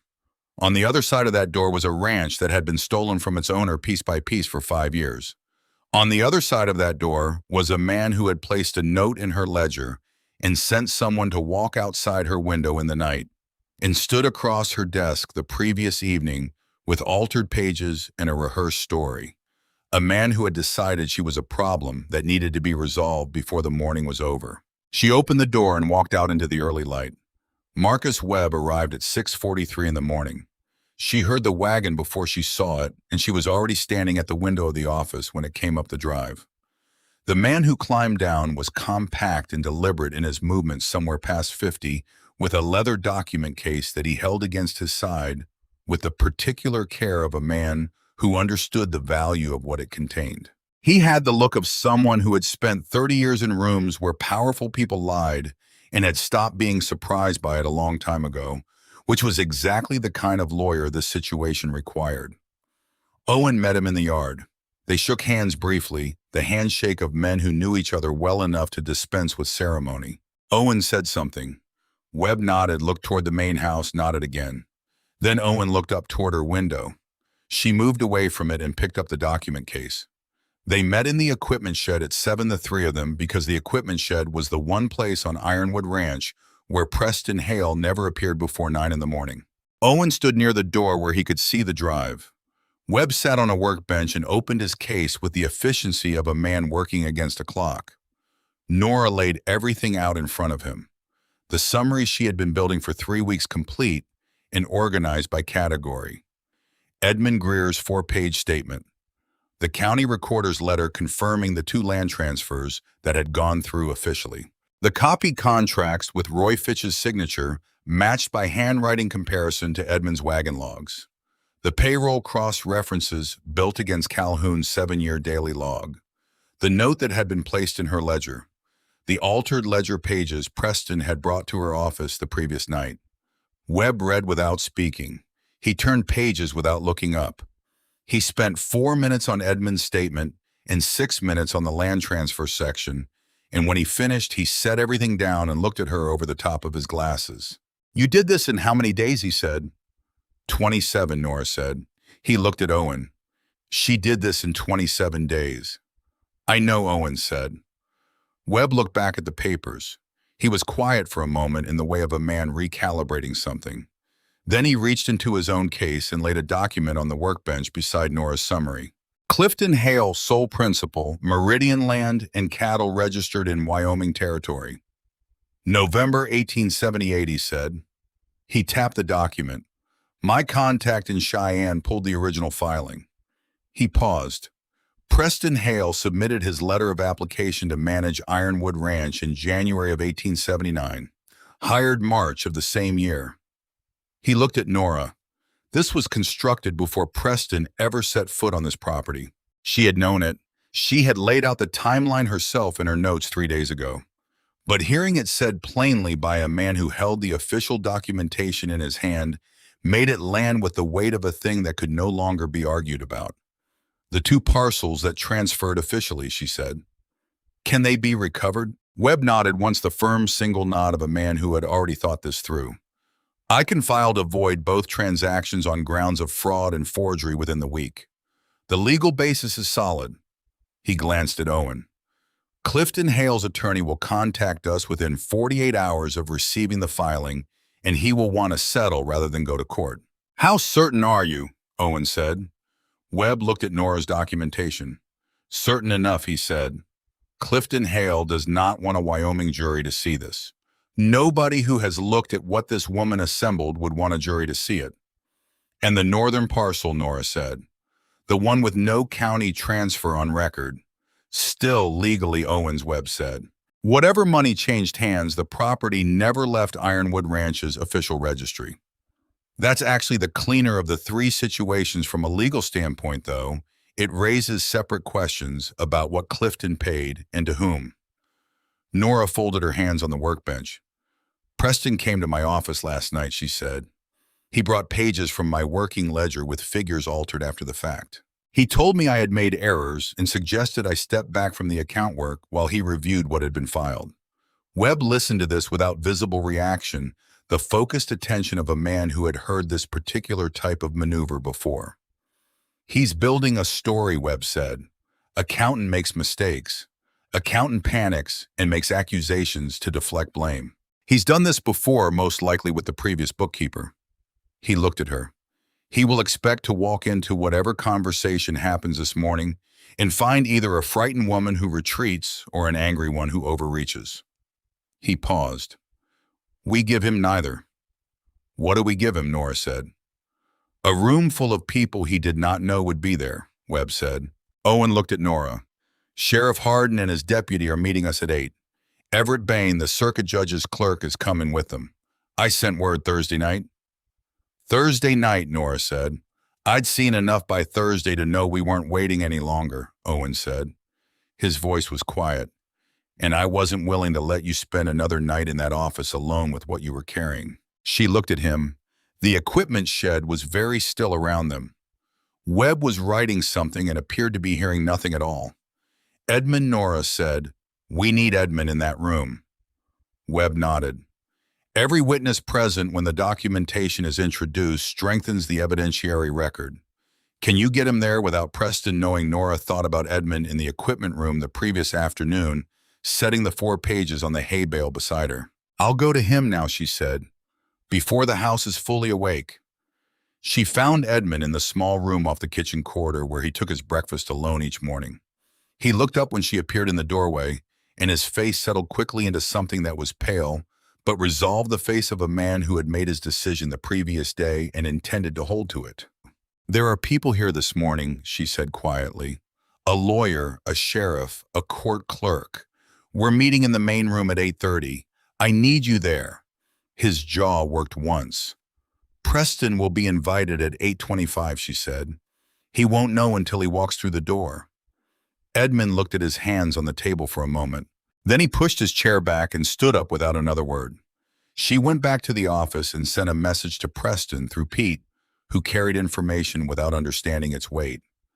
I've reviewed the pages you brought me, the message said. I believe we should discuss them together. Main meeting room, 8:30. Pete nodded and went. Norah watched him cross the yard and thought about Preston reading those words and hearing exactly what he wanted to hear. A woman who had reconsidered. A woman coming to the table on his terms. She thought about how wrong he was going to be. At 8:25, Norah was seated at the long table in the main meeting room with a document case in front of her and Marcus Webb to her left. Sheriff Hardin sat at the far end of the table, a broad-shouldered man with the deliberate quality of a law officer who had seen enough to know the difference between noise and evidence and could tell which one he was sitting in front of. His deputy sat beside him. Everett Bain, the circuit judge's clerk, occupied the chair next to the deputy with 2 blank ledger pages and 3 freshly sharpened pencils arranged in front of him. Edmund Greer sat in a chair against the wall, very pale, his hands folded on his knees, his eyes on the floor in front of him. Owen stood near the window. He had changed not dramatically, not beyond the means of a working ranch hand, but deliberately. A clean shirt. His good boots, the ones Norah had not seen before. He held himself without the slight studied diminishment he usually carried, without the deliberate self-erasure of a man who had spent 3 years making himself easy to overlook. He stood in the room the way a man stood in a room that was his. At 8:30 exactly, Preston Hale opened the door. He saw the room and stopped. Not long. Not long enough that someone watching casually would have registered it as hesitation. Half a second, perhaps less, the moment before a practice performer finds his footing again. Then the composure was back, smooth and immediate, and he came in and looked at Webb with polished ease. I don't believe we've met, he said.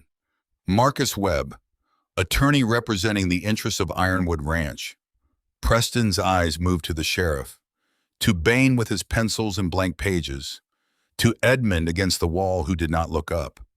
Something in his posture adjusted by a fraction the subtle recalculation of a man assessing which exits remained available. "I wasn't informed there would be a legal proceeding this morning," he said. His voice was even. She had to give him credit for that.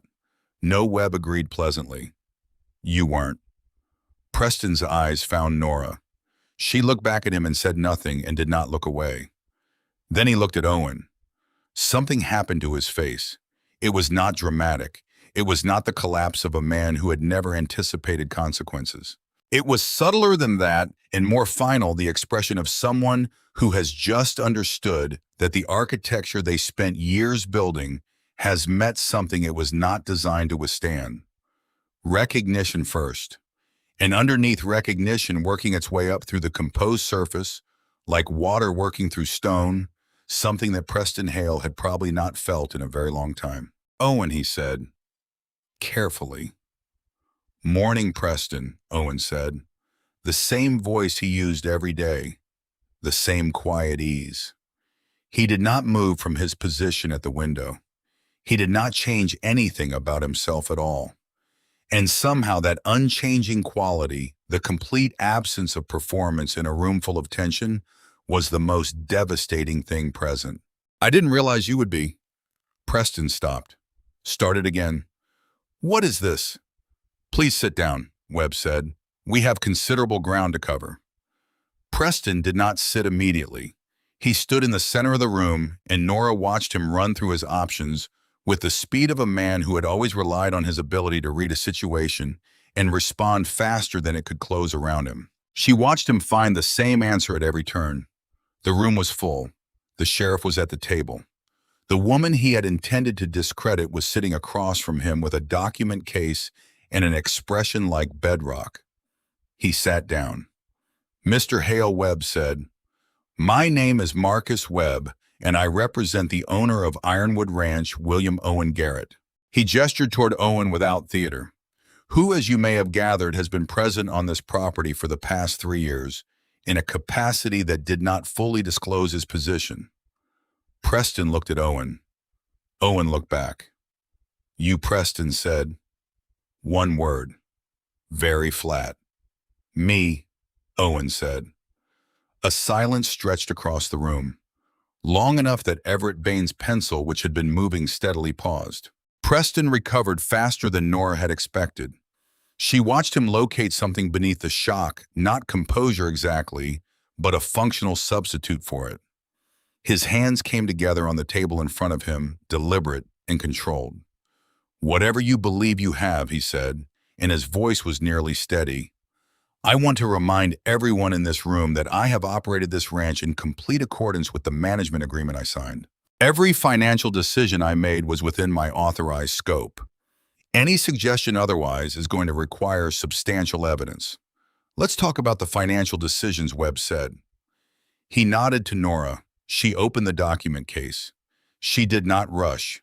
She had 27 days of work in front of her, and she had been through it so many times that it lived in her the way her own name lived in her, immediately and without effort. She laid it out the way she laid out everything that mattered, methodically, completely, without a single word more than the situation required. She began with the invoices, 12 fraudulent vendor payments across 5 years, 11 contracts generating 12 separate payment authorizations, 1 contract carrying 2 draws against it. Each payment corresponding to a company that did not exist in any county business directory she had been able to access. She placed the ledger cross-references beside the delivery logs, the official records beside Calhoun's handwritten daily accounting.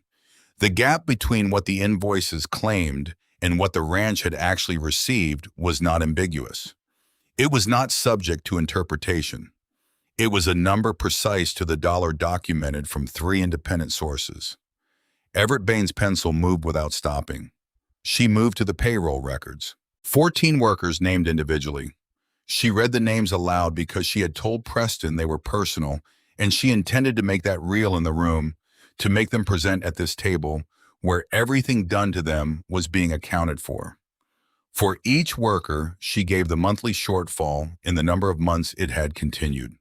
The total she set in front of Webb, rather than reading it aloud because it was the kind of number that needed a moment of silence around it. Then she laid out the contracts. 11 vendor agreements, she said, all bearing the signature of Roy Fitch, a former Ironwood Ranch employee dismissed in March of 1880. She placed the copies she had made from the originals beside the contracts themselves, which Webb had subpoenaed through the county court the previous afternoon. She placed beside those the wagon maintenance logs in Edmund Greer's handwriting. Then she placed the handwriting comparison she had prepared 12 specific letterform examples marked clearly, the match systematic and unmistakable.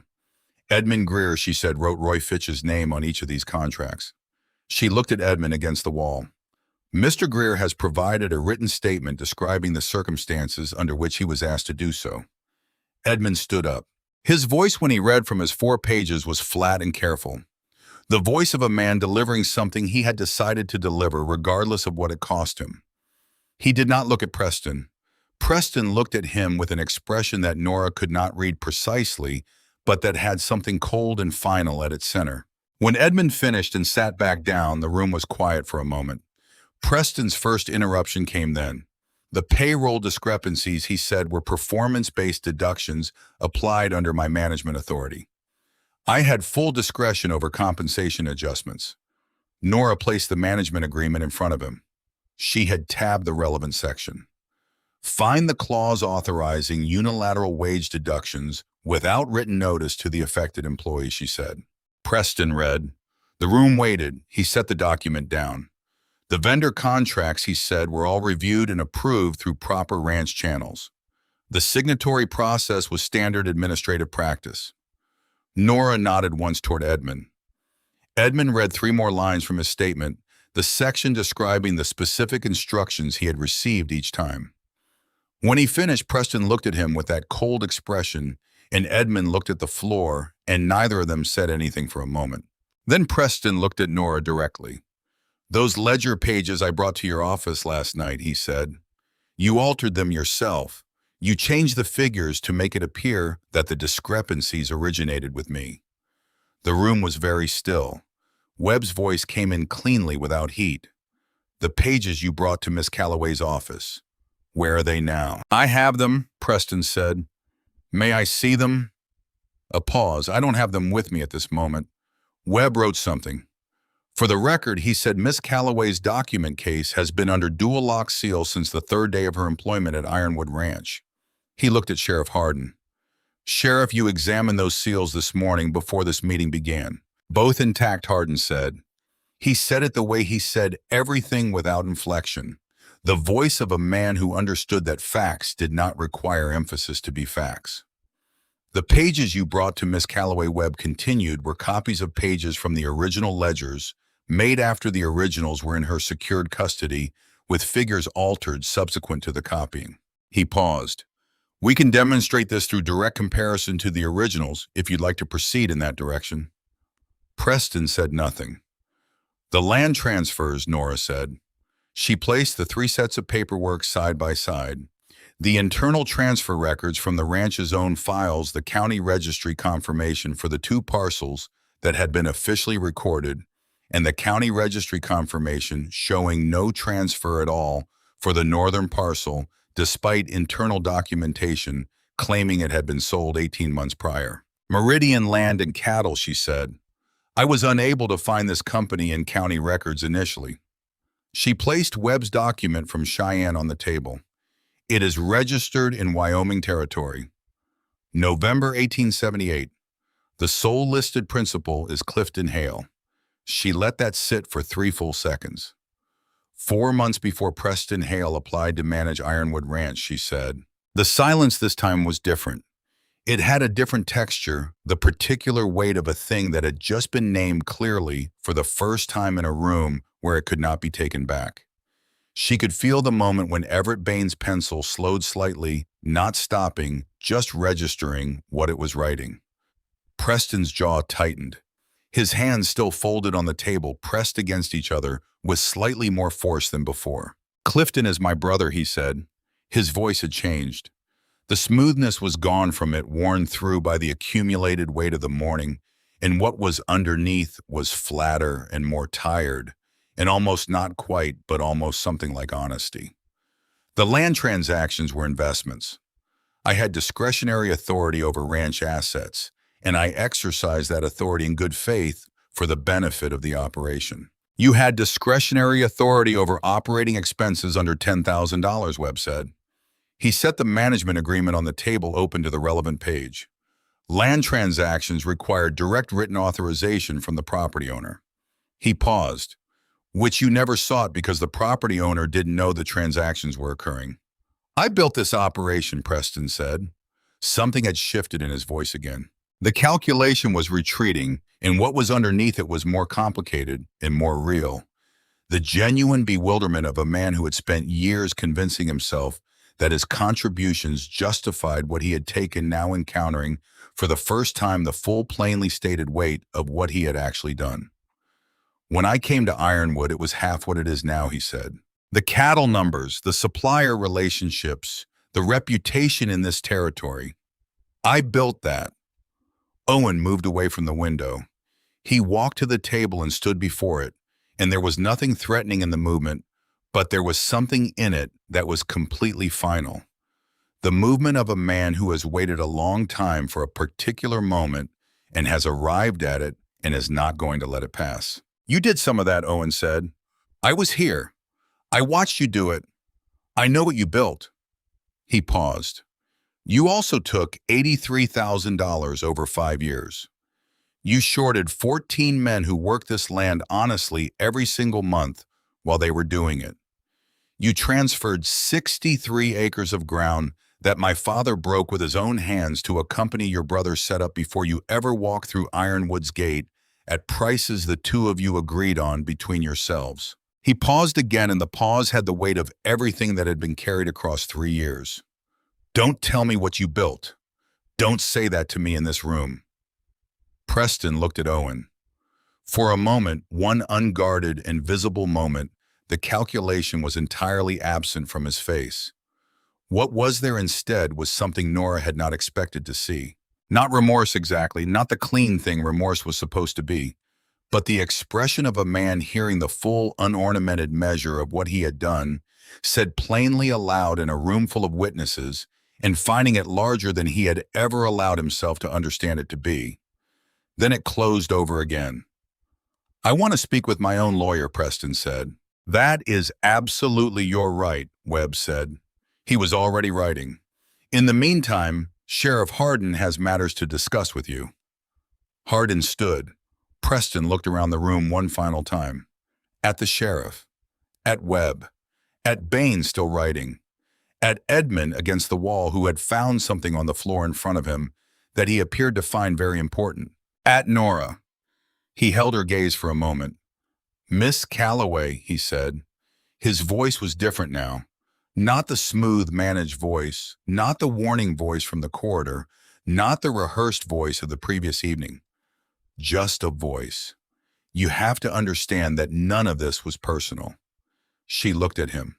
She thought about Daniel, about the farm and the bank and the lawyer who had explained things slowly. She thought about the 14 names she had read aloud 30 minutes ago and the specific total that sat in front of Marcus Webb on a single page. She thought about Roy Fitch, who had noticed something wrong and lost his livelihood for noticing it. She thought about the previous bookkeeper whose wife had received a letter in handwriting she did not quite recognize and had gone home and done nothing because what was there to do? 14 people, she said. I know every name. I know the amount taken from each of them in the month it started and the month it stopped. She set her notebook on the table. To them, it was personal. She paused.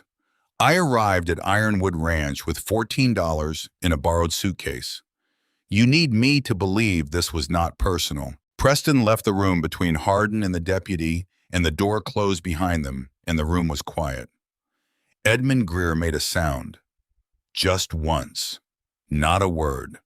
Something that had no name, exactly the sound of a man putting down something he had carried for too long and finding that his hands did not quite know what to do with themselves afterward. Then he was quiet. Webb was writing. Bain was writing. The scratch of pencils on paper was the only sound in the room for a long moment. Owen came and stood near the table. He did not sit. He stood beside her, and neither of them spoke immediately, and the silence between them was not uncomfortable. It was the silence of two people who had been moving toward a specific point for weeks and had arrived at it and needed a moment to understand that they were actually there. "The northern parcel," Norah said finally. "Still mine," Owen said. "Legally and completely. And the two that transferred Webb will file to void them this week," he said. "Clifton Hale's attorney will reach out within 2 days of receiving the filing." She raised an eyebrow. Webb looked up from his writing without stopping. "Clifton Hale is not a man who enjoys being in rooms where people are angry at him," he said. "His attorney will settle. The question is only how quickly." Norah closed the document case. She sat for a moment with the weight of the last 27 days settling around her. Not lifting, not disappearing, but changing in texture. Becoming something she could set down rather than something she was required to carry indefinitely. Owen sat down across from her. The table between them was still covered with papers, with everything she had built, the careful documented architecture of the truth laid out in daylight. He looked at all of it. Then he looked at her. "I owe you something," he said. "You owe me my wages," she said. "Which you've been paying." "More than that," he said. He held her eyes. "I put you in the path of a dangerous man without fully preparing you for how dangerous he was. I knew what Preston was capable of. I had reasons to believe someone had already paid a serious price for getting too close to what he was doing. And I let you carry more of this than was fair because I needed it to come from someone he hadn't already managed." He paused. "That was not right. I own that." "You needed someone he hadn't already reached," she said. "Yes," he said. "And I needed someone who could build what I couldn't build myself. I didn't have your training. I didn't have your eye for the numbers." He paused. "And I trusted you before I had earned the right to trust you, and I am aware that is not an entirely reasonable thing to have done." She looked at him across the table, covered in evidence of everything she had survived in the last 4 weeks. She looked at this strange, quiet, extraordinary man who had spent 3 years on his own land, watching his inheritance be stolen piece by piece, waiting for someone who would see clearly enough and be stubborn enough and refuse consistently enough to look away. "It was reasonable," she said. "You had good instincts." "I had good instincts about you," he said. And the way he said it made it into something different from what the words appeared to be, something quieter and more specific, the kind of thing a careful man said when he had been thinking about how to say it for a long time. She felt something move through her that she did not try to explain away. "The workers," she said, "the 14. I'll speak to every one of them today," Owen said. "Personally, some of them have been here for years," she said. "They're going to have questions about who has actually been running this ranch. They deserve honest answers," he said. "Every one of them." He held his hat in his hands. "I've already had Marcus calculate the full repayment from the payroll records we have. Whatever gaps remain in the documentation, I'll cover from my own account. No one walks away shorted." She looked at him. "Most owners," she said, "would pay the minimum they were legally required to and consider the matter settled." "I know," he said. Why, he was quiet for a moment. "Because they worked this land in good faith," he said, "and someone stole from them while they were doing it." He met her eyes. "And because what a man does with what he owns is a measure of him, not just of the property." She did not say anything. She did not need to. The legal proceedings moved with the speed that good evidence produces. Webb filed in billings within the week. Clifton Hale's attorney contacted Webb's office within 36 hours of receiving the filing, precisely as Webb had predicted, and the negotiation that followed lasted 11 days. Clifton Hale agreed to void both land transfers, pay restitution for the period his company had held, the parcels cover all surveying and legal costs, and a final figure that Webb described to Owen as appropriate discouragement from attempting anything similar in any other territory. Preston did not settle. He hired a billings attorney who made several vigorous arguments about management authority and the discretionary scope of financial decisions, and every one of those arguments encountered Norah's documentation and stopped there, as Webb put it, like water hitting a wall. The criminal proceedings took nearly 4 months. The outcome was not something anyone who had read the evidence ever seriously doubted. When the verdict came, Norah was in Billings for the proceedings. She sat in the back row of the courtroom and watched Preston Hale hear a number of years read aloud in a formal voice, and watched his face go through several things in rapid sequence before settling into something she recognized. The flat, tired thing she had seen once before when he sat across the table in the Ironwood meeting room and the calculation finally ran out. She had expected to feel something clean when this moment came, something like satisfaction or the particular rightness of a promise kept.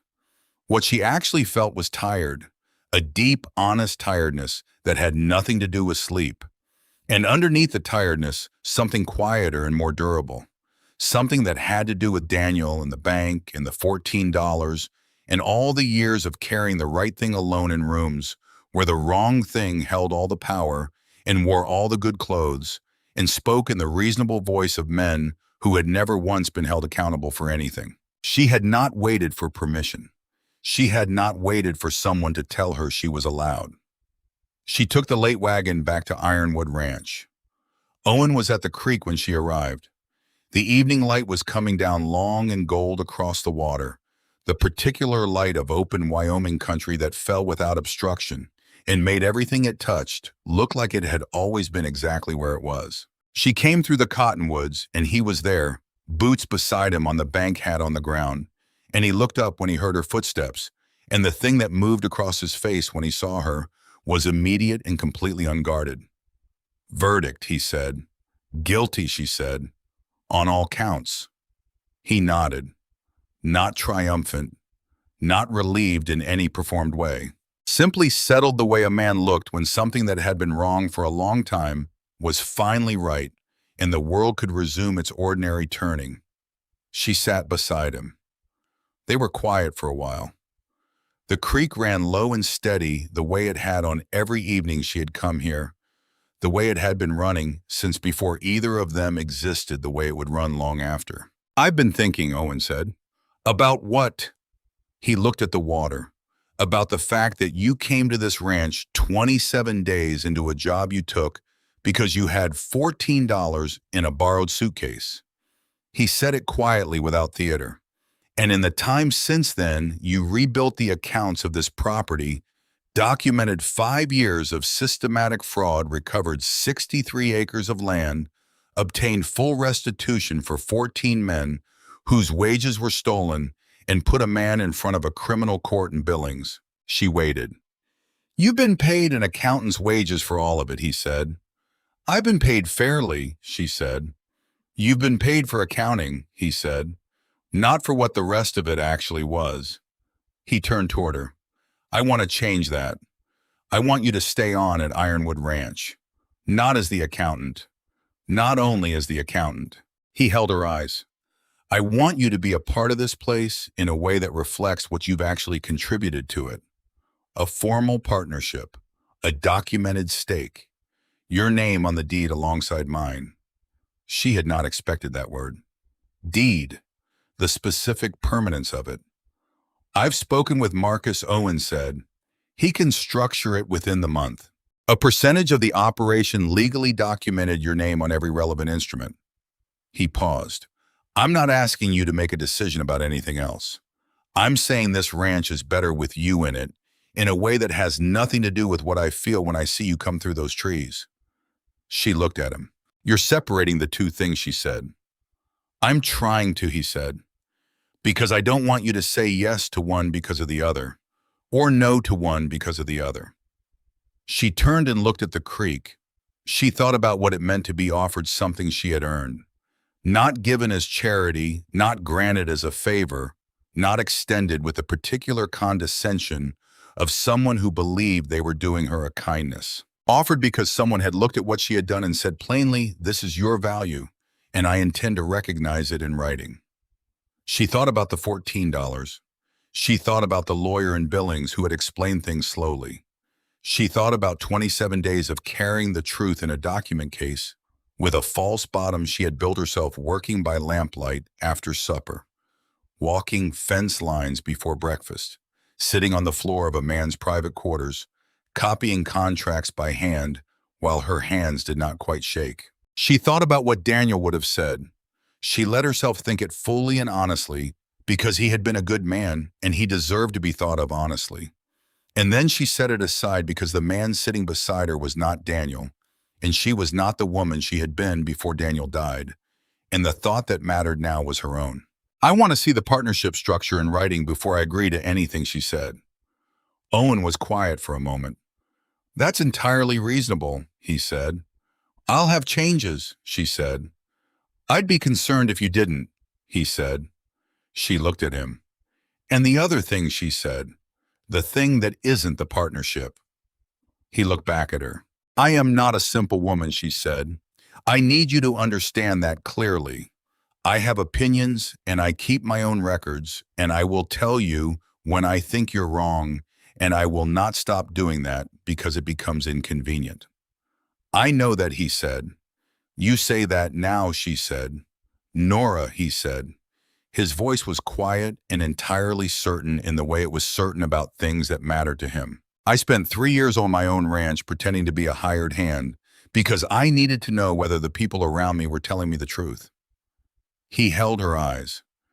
I do not have a problem with a woman who says exactly what she means. She looked at him. She thought about the first morning at the fence, the rotted post, his voice saying I was figuring 3, and her saying 3 is better without explaining why. Because the reason was obvious to anyone paying attention, and he had been paying attention from the first moment. She thought about all the evenings at the creek, the coffee that appeared on the corner of her desk, the key ring left without ceremony or explanation. The way he had said this place matters to me, and she had heard it as something smaller than it was for 3 weeks before she understood what it actually meant and how literal it had been. She thought about what it felt like to stop being alone in a fight. All right, she said. He was still. All right, to which part, he asked. She looked at him directly. Both, she said. The smile came. Not the faint, careful thing she had seen before, the controlled, almost smile of a man who had spent years making himself easy to overlook. A real smile, full and open and entirely human. The kind that changed a face completely, made it younger and honest and present in a way that all the stillness in the world, beautiful as it was, never quite managed. He reached over and covered her hand with his. Just once briefly, the touch of a man who understood that some things did not need to be made large in order to be real. I'll have Marcus draw up the partnership papers Monday, he said. I'll have my edits back to him by Wednesday, she said. Of course you will, he said. And the warmth in it made her feel something she had not felt in a very long time. Not safe in the way of a door locked against a difficult world. Safe in the way of being exactly where she was supposed to be with exactly the right person beside her. They sat at the creek a while longer. The evening came down fully around them, and the stars appeared one at a time, enormous and unhurried. Nothing like the sky over Billings, where the town's light pressed them flat. Out here, they were everything uncompromised by anything smaller than themselves. One more thing I want to know, Norah said. Ask it, Owen said. Roy Fitch, she said. Did you write to him? Wrote the letter the same day you told me to, he said. Sent it 3 days later when Marcus confirmed an address in Colorado. He paused. I told him his name had been used without his knowledge. I told him what we found and what we did about it. He paused again. And I told him if he ever wanted to come back to Ironwood Ranch, his job was here waiting for him. She looked at him. Did he write back? Not yet, Owen said. But Marcus says the letter was received. He was quiet for a moment. I hope he does write back. He was a good hand. Better than good. He noticed something was wrong when nobody else was paying enough attention, and Preston ended his livelihood for it. He looked at the water. That's a debt that doesn't fully close. But you try. You do what you can, and you try. Norah thought about that. About the long chain of it, one man who noticed and was punished for noticing, whose punishment created exactly the distance needed for 5 years of theft to continue, until a woman with $14 in a borrowed suitcase arrived and started asking questions that nobody had thought to ask before, or that people had been afraid to ask, or that people had asked and paid for asking. The chain had cost more people more than it should have. That was the plain truth of it. And she did not look away from that truth any more than she looked away from any other. But the chain had ended. She had helped end it. She had not waited for permission. She had not waited for someone to tell her she was allowed. The wage reconciliation took 11 days faster than anyone had expected. Calhoun Dries produced his 7-year daily log on the first morning of the reconciliation work. He came into the office where Norah was setting up, and he set the battered composition book on the corner of her desk without ceremony the way he did everything. Dense, small handwriting on every page, every man named, every task recorded every day, accounted for across 7 years of work on Ironwood Ranch. Norah held it for a long moment before she opened it. Then she looked at Calhoun. "You kept this the whole time," she said. He looked at her steadily. "I kept figuring that if I held on long enough, someone with the right kind of mind would come along who could make use of it," he said. He said it without drama, without any particular weight, just a statement of what he had decided and done. Then he went back to his work. With Calhoun's log, the reconciliation moved quickly. By the 3rd day, she had verified figures for 11 of the 14 workers. By the 7th, all 14. By the 11th day, she had a complete accounting document signed and witnessed by Marcus Webb, who had stayed on at the ranch specifically for this purpose, with a payment total she set in front of Owen on a single clean page. He looked at it. He did not flinch at the number. He signed the authorization without hesitation. "When can they be paid?" he asked. "Bank drafts can be ready by Friday," she said. "Do it Thursday," he said. She did it Thursday. Owen spoke to the men in the yard that same afternoon, all 14 of them, and most of the rest of the ranch gathered around because word had traveled the way it always traveled on a working property where people lived close together and information moved on its own current.